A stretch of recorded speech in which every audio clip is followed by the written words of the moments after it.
o ano da unção. E dentro da nossa temática semanal, nós temos um tema que todas as semanas está na nossa agenda. O tema dessa semana é falar sobre salvação, sobre o ungido ser salvo. Ungidos são aqueles que estão em Cristo Jesus. A palavra ungido significa santo, separado. Então, todo aquele que está em Cristo Jesus está separado do mundo. Está separado das coisas terrenas para as coisas espirituais e celestiais. E hoje nós vamos ver na Bíblia como que aquele que é ungido, aquele que está em Cristo, aquele que está separado em Cristo, ele é salvo por Deus.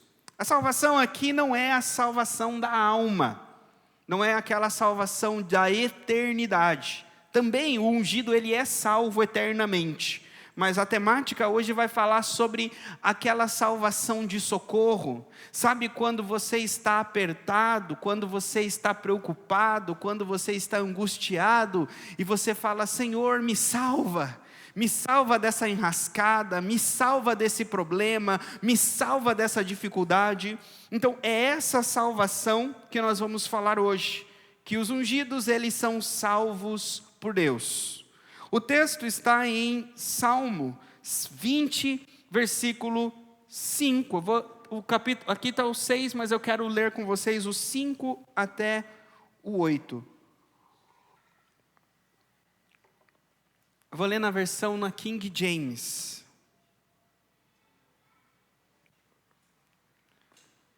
Quem achou aí diz amém. Quem ainda não achou fala assim: eu estou procurando, pastor. Espera um pouquinho, não tem problema. Amém? Diz assim: nós nos regozijaremos na tua salvação, e no nome de nosso Deus fincaremos nossas bandeiras. Que o Senhor cumpra todas as suas petições. Agora sei que o Senhor salva o seu ungido. Ele o ouvirá desde o seu santo céu, com a força salvadora da sua mão direita. Uns confiam em carruagens e outros em cavalos, mas nós lembraremos do nome do Senhor nosso Deus. Eles são rebaixados e caídos, mas nós somos levantados e ficaremos em pé. Esse salmo, ele está dentro do saltério, né? Para quem não sabe, salmos são hinos. Quem for ali atrás, o nosso Ministério de Louvor tem uma pasta dos louvores que é dessa grossura. Tem centenas de louvores. E os salmos eram a pasta do louvor do templo de Davi. Então os ministros de louvores, né, os ministros do louvor da época de Davi, utilizavam o saltério, os salmos, para cantar os louvores e ministrar aquilo que era cantado em adoração no templo na época de Davi. E dentro do saltério, né, dentro dos 150 salmos, havia salmos específicos, salmos de romagem, né, que eram aqueles que eles cantavam quando subiam até Jerusalém, salmos de lamento, quando eles cantavam em períodos de lamentação. E esse salmo que nós vamos olhar hoje, era um salmo conhecido no contexto do salmo real. O que era um salmo real? Eram salmos que eram cantados em ocasiões específicas, quando eram feitos, vamos dizer assim, adorações especiais para o rei. Por exemplo, quando se ia coroar um novo rei em Israel, era cantado um salmo real para a coroação. Quando o rei ia sair para a batalha e ele ia até o templo, ali era cantado um salmo real voltado para a batalha. E esse salmo que nós vamos hoje olhar é o salmo real para a batalha. Era um salmo que era cantado, que era lido quando o rei ia sair para a batalha. O próprio rei Davi, ele é o autor deste salmo. E diz, os escritores, que esse salmo ele era cantado e trocando vozes. Se vocês lerem o salmo do capítulo 1 do versículo 1 até o versículo 5, é o povo falando para o rei, que o Senhor ouça a tua oração, que o Senhor receba a sua petição, e depois vem o rei falando. E eles trocavam então as vozes quando cantava esse salmo no templo. Mas a ideia desse salmo é mostrar a dependência que o rei deveria ter em Deus. O rei não era um super-humano. O rei não era super espiritual, ainda que o rei ele era chamado de ungido. Porque o rei, antes de subir ao trono, ele deveria ser ungido por Deus. A Bíblia diz que Samuel levou o óleo e ele derramou o óleo da unção na cabeça de Davi. Ele ungiu Davi e a partir daí Davi passou a ser chamado de ungido do Senhor. Então, reis eram ungidos, profetas, eles eram ungidos, aqueles que eram separados para um comissionamento específico eram ungidos. Portanto, Davi está cantando esse salmo real. E o contexto, que eu quero trazer para vocês, antes de nós entrarmos nos versículos, é que esse salmo vai falar da dependência que Davi tinha em Deus. Davi estava saindo para uma luta, para uma batalha. E lá ele iria enfrentar carruagens, cavalos, exércitos, e algumas das vezes, exércitos maiores que o do próprio Davi. Portanto, nós, como Davi, não temos as nossas lutas e batalhas diariamente. Nós não temos os exércitos que nós lutamos contra o inimigo todos os dias. Talvez a tua batalha é um problema financeiro, talvez a tua batalha é um problema familiar, é um problema na saúde. E assim como Davi se preparava para as batalhas, nós também devemos nos preparar para as nossas batalhas.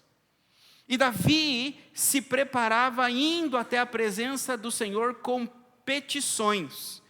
Ele pedia a Deus, ele elevava a Deus aquilo que ele queria que acontecesse na batalha, o desejo dele, e ele entregava a resposta da petição nas mãos de Deus. E aqui eu quero abrir um parênteses para vocês. As outras religiões em volta do povo de Israel, eles também tinham os seus deuses. Elas também tinham as suas divindades, os seus guias. E esses povos, eles agiam com os espíritos, com os deuses, de forma diferente. Eles entregavam oferendas, sacrifícios, em troca de uma ação dos deuses e dos espíritos deles. Eles então faziam o que a Bíblia fala de feitiçaria, alguns falavam com os mortos, necromancia, para alcançar aquilo que eles gostariam. O que eu quero dizer para vocês, que vocês vão seguindo comigo o raciocínio, é que não diferente do povo de Israel que ia até o templo e levava uma petição a Deus, aqueles outros povos levavam um sacrifício até os seus deuses com uma petição também às suas divindades. Vocês estão entendendo? Assim como o evangélico, o cristão, vem até a presença de Jesus e traz uma petição, assim também as pessoas que creem em outras religiões, elas levam uma oferta e falam assim: olha, eu quero que você me dê riqueza, eu quero que você faça essa pessoa sofrer, eu quero essa pessoa casada com outra pessoa. Elas levam a petições delas, sim ou não? A diferença é que os outros povos demandam o que eles querem dos espíritos e dos deuses deles. Diferente de nós não demandamos de Deus o que nós queremos. Nós não chegamos para Deus e falamos: Senhor, eu quero isso até terça-feira. Senhor, eu quero isso, que venha dessa forma, que o Senhor, nós até pedimos, mas a Bíblia não garante que Deus vai responder da forma que nós pedimos. Ou seja, Deus não está subjugado a responder às nossas orações nos detalhes que nós pedimos. Ainda que algumas pessoas tendem a dizer assim: pastor, mas uma vez eu ouvi falar que Deus não responde porque a gente não faz detalhado as nossas orações. Você tem que pedir para Deus a cor do cabelo da sua futura esposa, os olhos, o carro que ela vai dirigir, a casa. A Bíblia não fala nada disso. A Bíblia fala que vocês não pedem porque vocês pedem mal. E muitas das vezes não pedem. Então a Bíblia fala que não recebemos uma porque não pedimos, e quando pedimos, pedimos mal. Pedimos de forma egoísta para realizar os nossos desejos e prazeres. Mas o que a Bíblia diz é que nós entregamos as nossas petições e a resposta, ela vem de Deus, no tempo de Deus, na forma de Deus. E o que esse texto de hoje vai nos ensinar é isso: como descansar em Deus nas respostas das nossas petições. E o que esse descansar em Deus tem a ver com o tema? Porque quando nós vamos até a presença de Deus, muitas das vezes precisamos ser salvos por Deus. Senhor, eu tenho esse boleto até semana que vem, me ajuda. Senhor, eu tenho esse problema que eu não consigo solucionar com o meu filho, ele não me ouve, me ajuda. Meu marido não me ouve, minha esposa, minha mãe, no meu trabalho, abre uma porta. Ou seja, problemas que são insolúveis para nós buscamos em clamor a presença de Deus. Amém?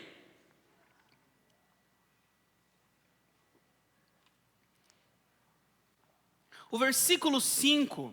então ele vai dizer que o nome... é possível colocar, por favor, nunca pedi isso para vocês, naquela tela ali, o versículo?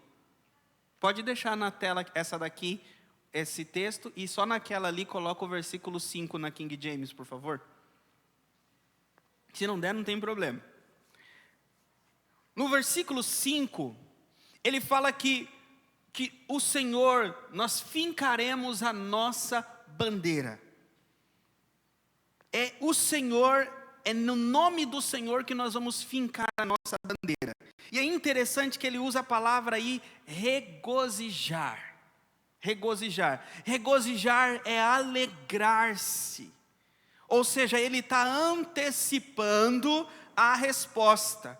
O salmista está nos ensinando que antes de nós pedirmos ajuda para Deus, nós já nos alegramos como quem recebeu a resposta.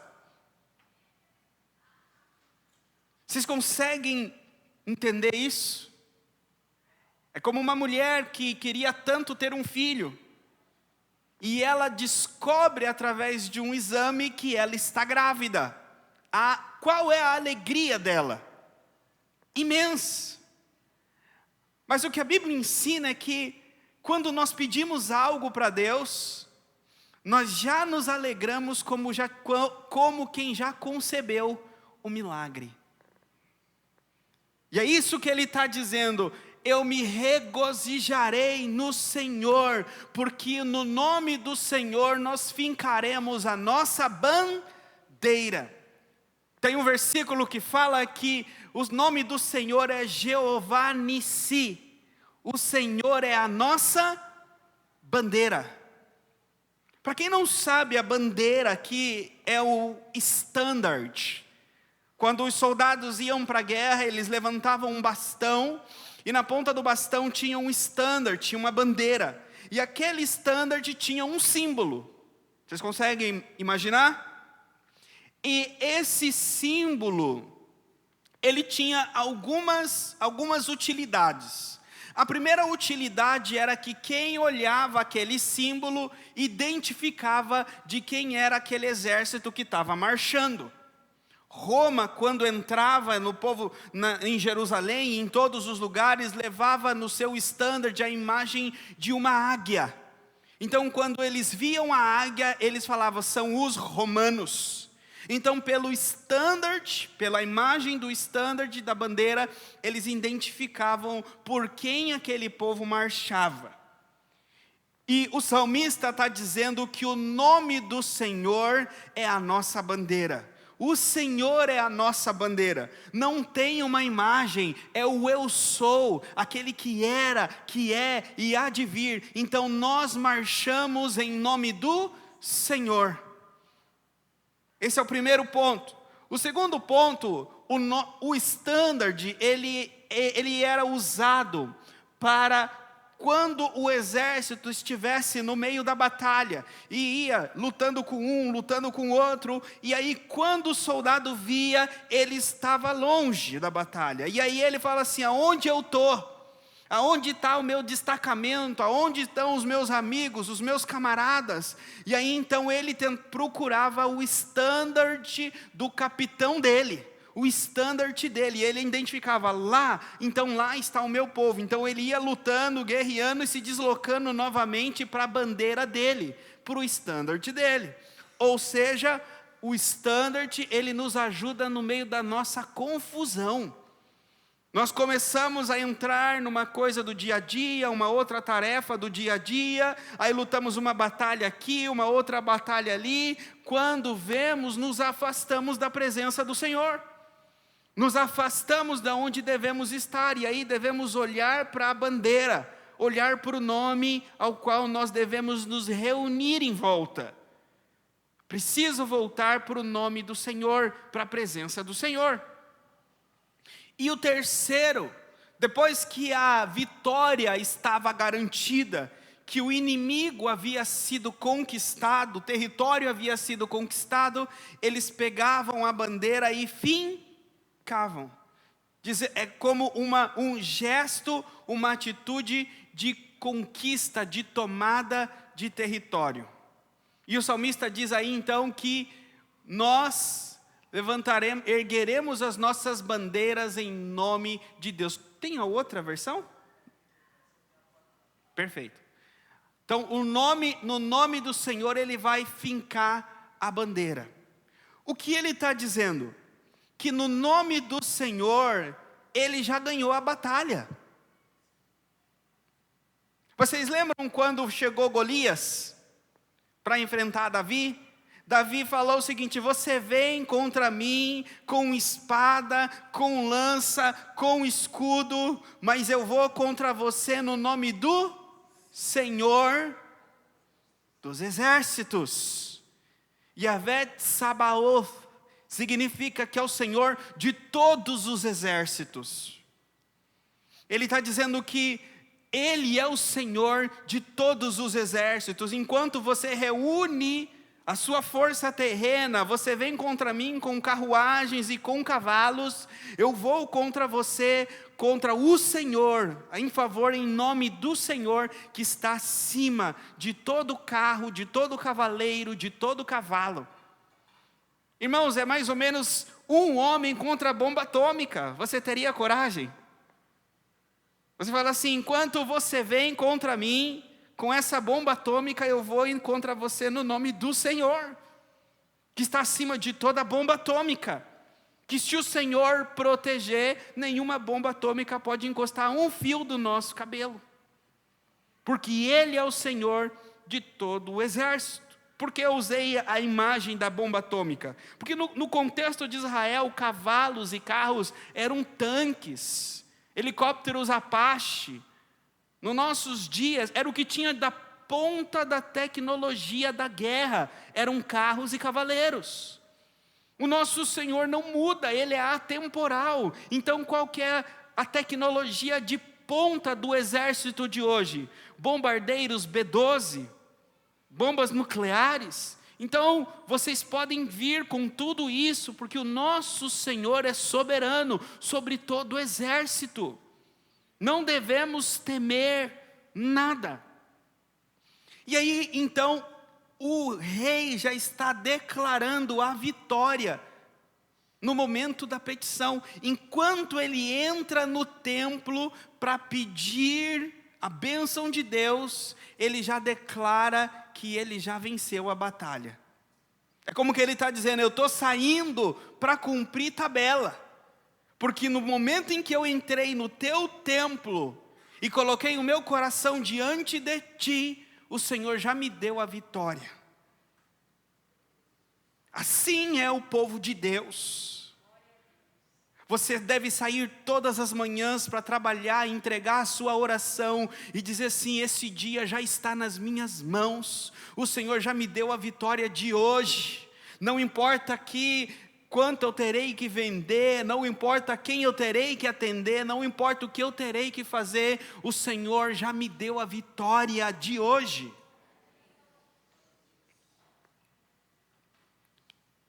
Ele está dizendo o seguinte: agora sei. É uma certeza de relacionamento. O rei sabia que o Deus dele não ia deixar ele na mão. Deus, Ele quer ativar no teu espírito, dentro de você, a certeza que você tem dele. Queridos, se coloca no lugar de Davi. Davi foi lutar contra um gigante, que estava por dias desafiando o povo de Deus. Se tinha algum homem ou alguma mulher para lutar contra ele. Davi, ele foi até o rei e falou assim: eu vou enfrentar esse gigante. E o rei falou assim: deixa eu colocar uma armadura em você. Leva a minha espada. E Davi, ele era um pastor de ovelhas, um jovem. E diz que a armadura do rei não coube em Davi. E Davi falou assim: ó, isso aí vai me atrapalhar. E ele foi sem armadura. Ele passou no rio, pegou 5 pedrinhas. E entendeu? Por que ele pegou 5 pedrinhas? Será que Davi estava com medo de errar? Será que Davi falou assim: ó, se o Senhor não me garantir na primeira pedra, eu tenho mais 4. Será que foi isso que Davi pensou? Talvez vocês não saibam, mas Golias tinha mais 4 irmãos. Tinha outros 4 gigantes que governavam a Filístia. E Davi falou assim: se mais algum gigante entrar no meu caminho, dele também está guardado. Então ele já levou 5 pedras. E ele se posicionou no campo de batalha. Tinha volta para Davi? Tinha como Davi falar o seguinte: vamos deixar esse negócio para lá, eu não vou mais enfrentar você não. Deixa eu voltar para os meus campos, cuidar das minhas ovelhas. Tinha volta? Não tinha mais volta. Davi se colocou em um lugar onde não tinha mais volta, humanamente falando, vulnerável, sem uma armadura, sem uma espada. E nesse local, que não tinha mais volta, ele ainda declarou: você vai cair diante de mim, e todo o povo verá que há um Deus em Israel. Atrevido, não é? Isso é fé, é certeza. Por que Davi falava dessa forma? Porque Davi sabia o Deus que ele servia. Davi tinha certeza absoluta que o Deus dele não ia deixar ele na mão. Que aquele em quem ele confiou não ia deixar de cuidar dele. Portanto, o salmista diz: eu sei, agora sei. Eu sei em quem eu tenho crido. O que a Bíblia está ensinando para mim e para você? Haja com fé. Não haja com fé depois de receber a bênção. Haja com fé antes de ter a bênção. Já haja como você tivesse recebido, crido. E as pessoas vão falar assim: você é maluco? Você vai falar assim: não, eu sei em quem eu tenho crido. Eu sei o que eu estou fazendo e o meu Deus virá em meu favor. Já está respondido, eu já recebi, já aconteceu.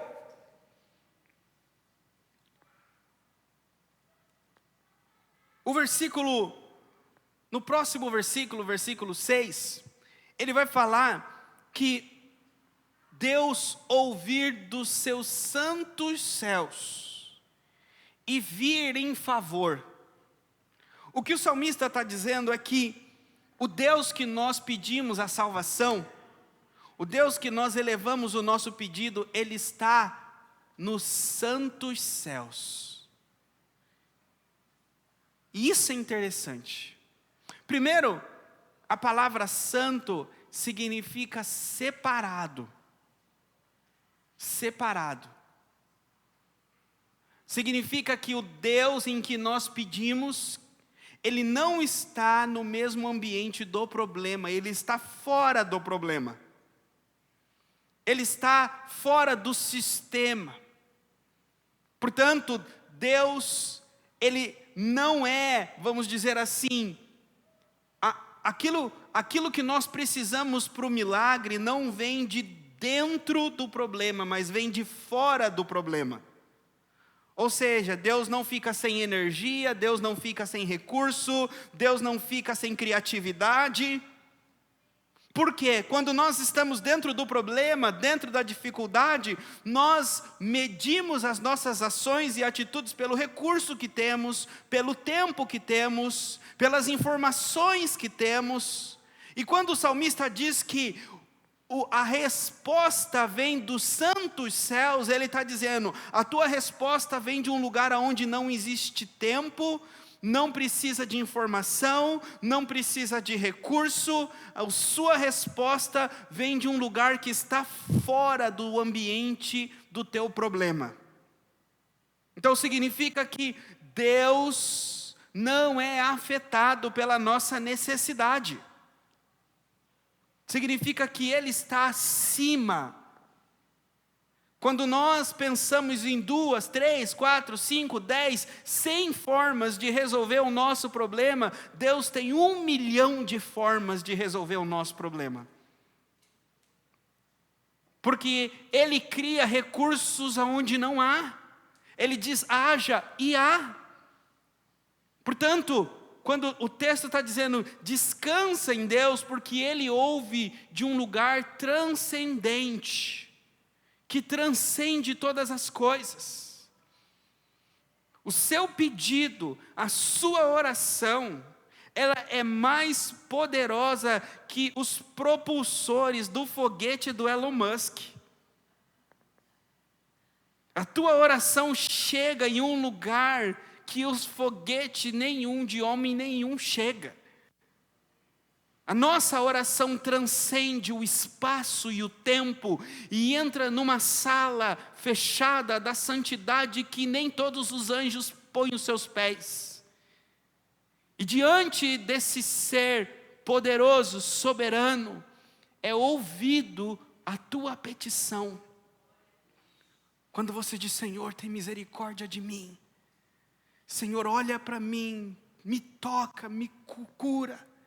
Ele ouve, e diz que Ele inclina os ouvidos, e Ele estende a sua destra.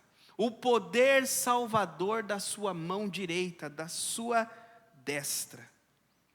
Sabe o que é interessante? Esse texto fala que o poder salvador da destra. A palavra salvação, no hebraico, é Mashiach, Yeshua. Yeshua é o nome de Jesus. Então o nome de Jesus é salva. E aí diz que Jesus subiu aos céus e está sentado à direita, à destra de Deus. É como que o salmista está dizendo, ele ouve e ele envia Jesus, que me salva e é poderoso. Ele ouve e Jesus vem em meu favor. E Jesus, primeiro ele já veio uma vez. Ele entrou no mundo, entrou no espaço, no tempo. A Bíblia diz que Ele se fez carne e habitou entre nós. E Ele veio para salvar todo aquele que nele crê. Portanto, se Deus enviou Jesus para um mundo caído, quando o mundo estava perdido, a Bíblia diz que Deus amou o mundo de tal maneira. O mundo é os sistemas, pessoas caídas, pecaminosas, cheias de ódio, de rancor, de inveja. Diz que Deus amou essas pessoas quando elas estavam nesse estado. Deus amou essas pessoas e deu o seu Filho unigênito, para que todo aquele que nele crê não pereça, mas tenha vida eterna. E aí depois a Bíblia vai dizer, se Ele nos deu gratuitamente o seu Filho, não nos dará Ele também, juntamente com o seu Filho, todas as coisas? Isso que a Bíblia está dizendo é, tenha fé em pedir para Deus, porque não importa o que você peça para Ele, nada que você venha pedir para Ele é maior do que você pedir aquilo que Ele já deu. É como que Deus está dizendo o seguinte, eu vou te dar o maior presente de todos. Aquilo que seria difícil acreditar que eu poderia dar, eu vou dar. E dando o meu Filho, eu estou dizendo para vocês que se eu dei o meu Filho, então eu vou dar gratuitamente também todas as outras coisas. O que é um emprego, o que é uma cura, o que é uma transformação familiar, o que é o teu milagre comparado a Jesus. Então se Ele já deu Jesus, o teu milagre é fichinha. Ele deu um milagre para toda a humanidade de uma única vez. Então o que é o teu milagre? Nada. Então todas as coisas são possíveis àquele que crê. Portanto, esse texto está dizendo que ele vai confiar em Deus. E Deus irá responder através da sua destra poderosa. Depois, no versículo 7, ele fala da palavra lembrar.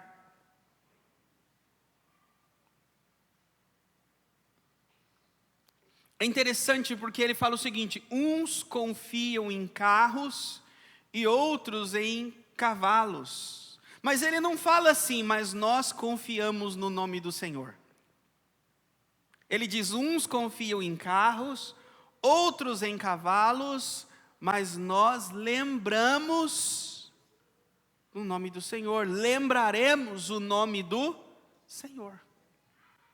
A palavra lembrar aqui é inclinar o coração em favor, não é só trazer a memória, lembrei. Vocês lembram quando José, ele estava preso no Egito, e diz que ele estava lá sofrendo, ainda que o carcereiro cuidava bem dele, colocou ele para ajudar a administrar a prisão, mas diz que ele estava lá e foi preso o copeiro de Faraó e o padeiro de Faraó. E lá na prisão diz que o copeiro e o padeiro tiveram um sonho.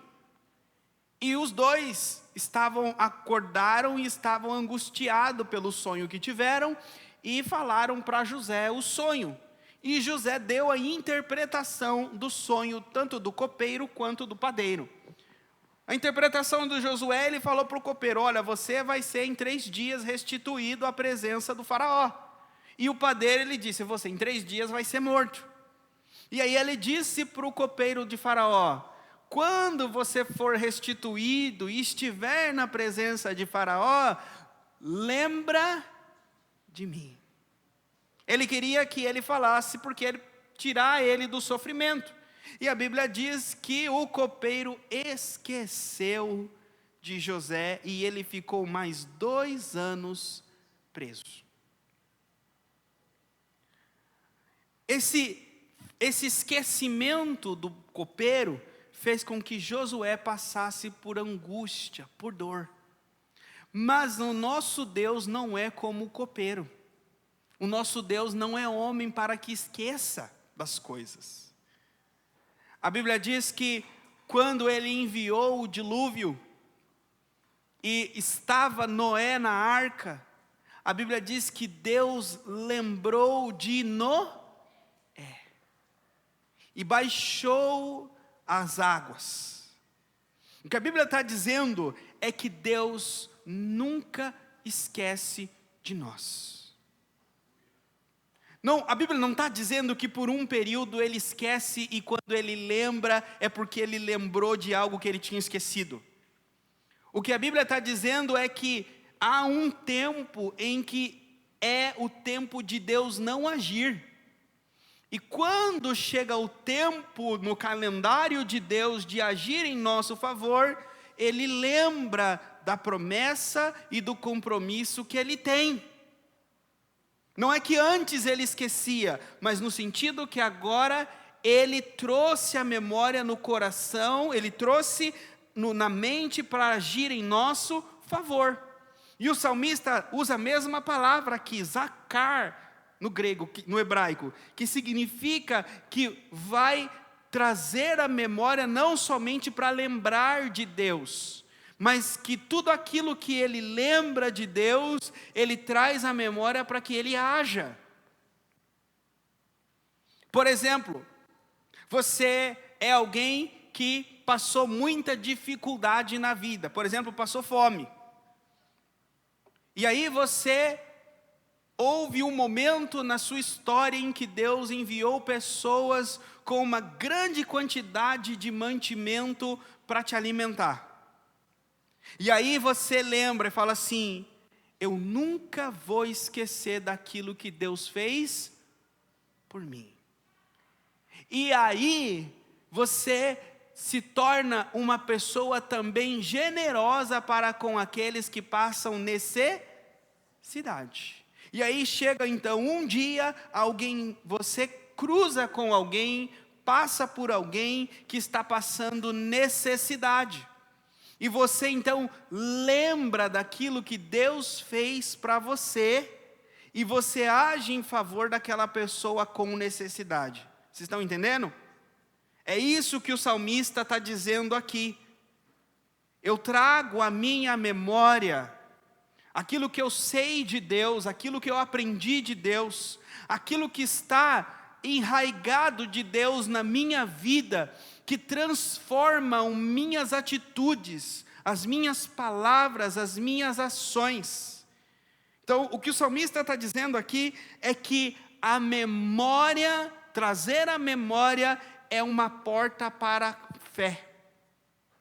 É esse ponto que eu queria chegar com vocês. Ele fala o seguinte: nós confiamos no nome do Senhor, lembraremos do nome do Senhor, o nosso Deus. O próximo versículo, o 8.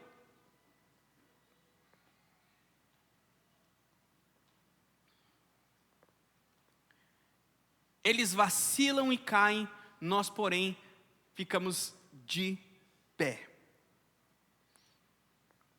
Há uma diferença, queridos. Aqueles que confiam em Deus, aqueles que lembram do Senhor, eles ficam de pé.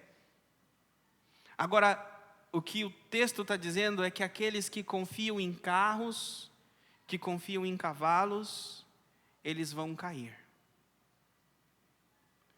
Talvez você vai entrar numa disputa em que outras pessoas, elas têm mais recursos e estão mais preparadas que você. E você fala o seguinte: é impossível ganhar isso, é impossível passar antes disso, é impossível conseguir uma vitória aqui, porque todo mundo aqui é melhor do que eu. Todo mundo aqui tem mais recurso do que eu. Todo mundo aqui teve mais oportunidade que eu. Mas o texto está dizendo que aquele que confia no Senhor e lembra do Senhor, este vai ficar de pé. E aqueles que confiam em si mesmo, confiam na força do próprio braço, confiam nas próprias conquistas, nos próprios títulos, eles caem diante dos filhos de Deus.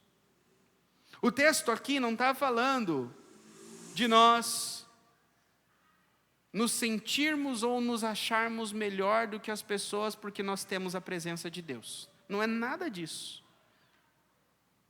Tudo que nós temos é pela graça e misericórdia de Deus. Não é porque nós somos bons, não é porque nós podemos algo, é porque aprouve a Deus ter misericórdia de nós, apresentar para nós a sua mão estendida, e a única coisa que nós fizemos foi pegar na mão dele.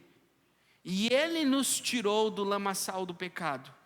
E ele nos tirou de onde estávamos e colocou-nos num lugar alto, num lugar protegido. Portanto, é a graça do Senhor que nos dá tudo o que temos, que nos faz ser quem nós somos. Portanto, nós nos preparamos, nós estudamos, nós nos organizamos, e às vezes chegamos como o pior, como aquele que tem menos chance de alcançar, de passar, como o patinho feio. Mas é a glória do nosso Deus, quando Ele quer ser glorificado, quando Ele diz: eu vou mostrar o meu poder e a minha glória através de você. Você pode acreditar que Ele faz o impossível. Por último, é Jesus, queridos. Tudo é por causa de Jesus. Deus não enviou Jesus para fazer a nossa vida melhor. A palavra de Deus não está aí para ser pregada para fazer uma humanidade melhor, um mundo melhor. Queridos, Deus não nos criou porque Ele precisava de nós. Deus não falou assim: nossa, o céu está tão vazio, eu não tenho com quem conversar, eu estou ficando depressivo, eu acho que eu vou criar o homem e a mulher. Porque antes de nós Ele já havia criado os anjos. Mas Deus já era feliz antes de criar qualquer coisa. Porque antes de criar qualquer coisa, Deus já se relacionava com o Filho e com o Espírito Santo. Ele diz: este é o meu Filho amado, em quem eu me comprazo, me alegro. Então Deus já era alegre antes de qualquer outra coisa. Então, Jesus não veio para cá para que Deus, pudesse fazer esse ambiente melhor para Ele se relacionar com a gente. Não. Todas as coisas existem para a glória de Deus. Deus quer mostrar através de Jesus, através da criação, o quanto Ele é glorioso, amoroso, paciente, benigno, justo. Portanto, quando nós confiamos e cremos nele, nós vamos conhecendo a glória de Deus que é revelada a nós. Então, como pastor, minha responsabilidade é pregar a palavra, é ensinar as gloriosas riquezas do Senhor Jesus Cristo. O apóstolo Paulo disse, em Atos dos Apóstolos, no capítulo 20, quando ele estava deixando a igreja de Éfeso, ele estava se despedindo da igreja de Éfeso e ele seria preso e morto em Roma. Ele disse para os irmãos de Efésio: eu não vos deixei de pregar todo o conselho de Deus. E diz que a igreja ali chorou, os irmãos se despediram dele, mas ele disse: eu preguei para vocês todo o conselho de Deus. E esse é o desejo de Deus para cada um de vocês e de mim. Conheçamos a Deus, o conselho de Deus, a palavra de Deus, e assim essa palavra vai encher o nosso coração de fé, de esperança. Não importa o problema, não importa a luta, não importa a dificuldade, a palavra de Deus te sustenta. Levante os teus olhos aos céus e coloque a tua memória na eternidade, aonde problema nenhum, guerra nenhuma, luta nenhuma pode alcançar. O céu não tem recessão, o céu não depende da votação de outubro agora, não importa quem entra, quem sai, não importa nada, o céu, ele permanece como está, glorioso. Amém? E quando colocamos a nossa mente, o nosso coração na eternidade, esse mundo passageiro não nos afeta. Amém? Coloque a mão no coração. Senhor, que a tua palavra, que é poderosa, viva e eficaz, venha encher, Senhor, o coração de cada um destes teus filhos, enchê-los da tua presença, enchê-los da tua fé, e que eles possam vencer, Senhor, as lutas, as batalhas. Traz discernimento, traz entendimento, traz visão, traz conhecimento. Que nenhum deles seja enganado, Senhor, pelas paixões terrenas e mundanas, pelas formas humanas de esperar as coisas, mas que o Senhor os conduza a vivenciar, Senhor, a tua glória e a fé nos teus milagres. Eu te peço e te agradeço, em nome de Jesus. Amém.